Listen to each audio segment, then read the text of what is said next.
You're watching America This Morning, America's #1 early morning news.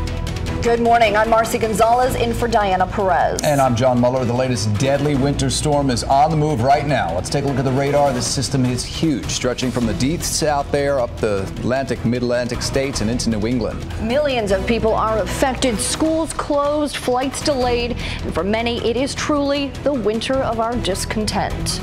We have live team coverage right now. AccuWeather's Mark Mancuso standing by with the storm's track. But we begin with Tahman Bradley live in a very snowy Washington, D.C. Good morning, Tahman.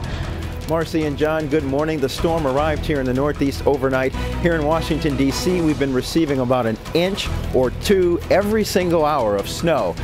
This is a part of the country used to these conditions, but a lot of people today are just going to stay home. This morning, a mammoth winter storm is ravaging the East Coast. 100 million Americans are waking up to snow, ice, and freezing rain. The storm downed trees and knocked out power to hundreds of thousands. In Virginia, the National Guard is on standby. Salt trucks and plows are out in heavy force. We can handle it. I mean, snow's always a problem, but that's what we're here for. The storm socked the South, leaving behind dangerous ice. Look at this traffic mess in Raleigh, North Carolina. Car after car abandoned on the highway. Avoid I-85 at all times because it is not looking good right now. People ran for cover after one trapped car caught fire. The North Carolina governor warned residents to stay off the roads. Don't put your stupid hat on at this point in time. Protect yourself, protect your family, protect your neighbors. Let's protect each other. This woman's daughter was nearly crushed when a pine tree fell on her home. Hearing the tree crack and watching it fall from my window and landing on my daughter's room was very traumatic. And the roof of this North Carolina church collapsed. More than 4,000 flights have already been canceled today, impacting about 5 million passengers nationwide. Many people have had enough of this brutal winter. I'm played out with the snow. This makes my job twice as hard. The federal government is closed today, as well as schools and businesses up and down the East Coast. John and Marcy. All right, Tahman Bradley live in Washington. Thank you.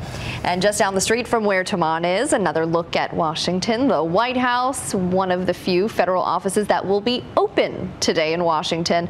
Man, it kind of looks like a snow globe or Christmas card there. Kind of does, doesn't it? All right, let's find out where else the snow is falling. AccuWeather meteorologist Mark Mancuso joins us live. And Mark, man, oh man, it is really coming down. Yeah, it's pouring snow across the I-95 corridor here from New York City southward to Philly and around the Baltimore, Washington area. Already reports about 10 inches of snow around Towson in Maryland, so it's really coming down. So we're going from shivering to shoveling here in the Northeast. And that snow has already worked its way up into southern New England. It's snowing in Providence, and that snow will be arriving in the Boston area for the morning commute. Right along the coast, we are seeing a change over to rain here, and the frozen precipitation working westward. Richmond, after about 3 or 4 inches of snow, now freezing rain, and we're starting to see a mix now up towards the nation's capital. That will hold down some snowfall amounts in these areas, but just the north and westward stays more snow. We are calling for a good 8 to 14 inches, some places even a little bit more. Now near the coast, we'll start off as snow. 3 to 6 inches in Boston expected, down towards New York City and Philly about half a foot, and then around Baltimore, Washington, we're thinking 6 to 10, but more to the north and west, and getting very windy here too. So a lot of problems today. Good luck getting into work this morning in the Northeast. All right, AccuWeather's Mark Mancuso. Thank you for that. Stay with ABC News. We've got crews throughout the storm zone this morning. Live coverage coming up on Good Morning America.